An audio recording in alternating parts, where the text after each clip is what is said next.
Ducrot. Ok, Voilà. Aurélien Ducrot. On passe à Nathalie, c'est à vous. Eh oui. Et oui, à l'occasion des 4 saisons du sport féminin, Nathalie, vous avez voulu mettre un coup de projecteur sur un sport méconnu. Ouais, exactement. À cette occasion, j'ai voulu m'essayer au sport le plus viril, le plus masculin des sports de glace, le hockey. Sauf que je suis allée m'entraîner avec des nanas, les nanas de Cergy, l'équipe des Jokers. C'est énorme. On regarde ça tout de suite? Tout de suite. Allez, go. Ça, c'est intéressant. Alors me voici dans l'Arena de Cergy-Pontoise, donc un petit peu à la maison, comme de toutes les patinoires. Sauf que sur la glace, on ne fait pas forcément que du patinage artistique. Dans quelques minutes, je vais intégrer l'équipe féminine de hockey de Cergy, sacrée 17 fois championne de France. Jusqu'aux années 80, ce sport était quasi exclusivement réservé aux hommes. Gwenola, l'une des pionnières du hockey féminin tricolore, m'explique ce qui l'a amenée à le pratiquer. Quand j'étais petite fille, moi, j'avais pas le droit de jouer avec les garçons. Donc je voulais absolument prouver que j'étais capable de faire du hockey comme eux. Et je voulais pas qu'on sache que j'étais une fille. Il y a des stagiaires, voire même des entraîneurs qui se sont aperçus le dernier jour en fait que j'étais une fille. Allez, allez cocotte, allez, lève la tête. Nathalie, entraînement dans 5 minutes. Normalement, c'est mon partenaire qui met mon petit costume dans le vestiaire. Non, toi, entraînement dans 5 minutes, maintenant. Ça ne rigole pas avec le coach Kevin. Allez, c'est parti pour la première épreuve, parce que c'en est une, s'équiper. Gwenola m'aide à enfiler coquilles, porte-jartelles, jambières, bas, shorts, patins, plastrons, coudières, maillots, casque et gants. Bref, 9 kilos sur le dos. Ok, wow, c'est bon là, je suis prête. Prête? Enfin, j'ai juste l'impression d'être en cage. Tu préfères ça qu'une tenue à paillettes? Ouais. Ok. Les froufrous, c'est pas pour moi. Entendu, Tiffaine. De toute façon, on n'est pas là pour parler chiffon.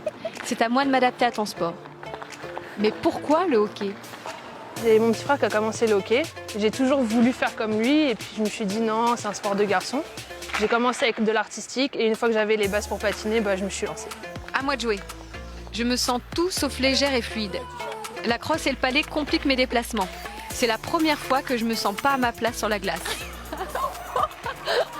Pas de pointe sur cela. Mais non, mais c'est ça, j'arrive pas à prendre à piste. Ouais, plus sur le côté et bien en flexion. Ouais, c'est ça, hein. Kevin, le coach, m'apprend quelques bases. Tenir ma crosse, faire des chop-chop et ne pas avoir peur de tomber. Et finalement, je commence à prendre goût à ce sport étiqueté à tort de bonhomme. Quand je dis je fais du hockey sur glace, c'est assez. Il y a des réactions. C'est la surprise surtout parce que c'est vrai que c'est un sport qu'on attribue vachement au masculin. Mais ça fait plaisir de voir que ça fait sourire et ça éveille la curiosité. Moi aussi, au départ, c'est la curiosité qui m'a amenée à Cergy. Mais dès que j'ai commencé à avoir des sensations de vitesse et de précision, j'ai adoré ça. C'est pas mal. Ah oui, ça y est, j'ai le truc, ça y est. Et vous savez quoi? Je commence à comprendre Léa, Tiffaine, Gwenola, toutes ces filles qui ont eu un jour l'idée folle de se mêler aux garçons pour pratiquer ce sport. Génial.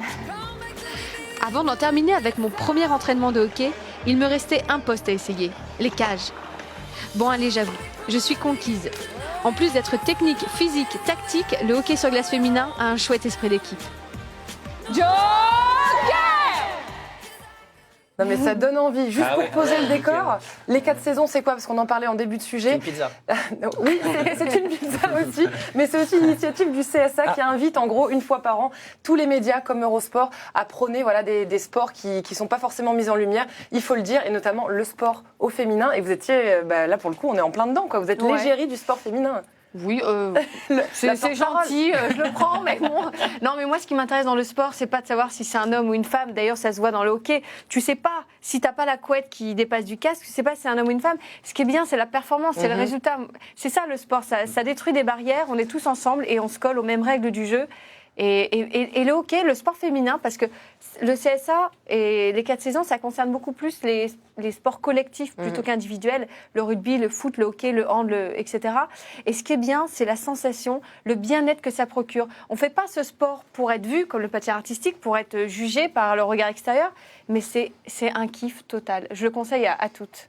Cartman, vous êtes convaincu que le hockey peut être un sport féminin? Ah non, bien sûr, mais tous les sports peuvent être féminins, il n'y a pas de limite. Après, peut-être que morphologiquement, il y a des choses qui s'adaptent plus ou moins bien, mais franchement, là, quand on voit les filles en tenue, on ne peut pas savoir que c'est des filles, et ça a l'air de jouer pas mal du tout, j'ai l'impression. Ouais, c'est ça qui est beau, c'est vraiment prioriser la performance, les résultats, les qualités des sportifs, homme ou femme. Bah oui. Il est trop mignon, mais on le garde. Hein.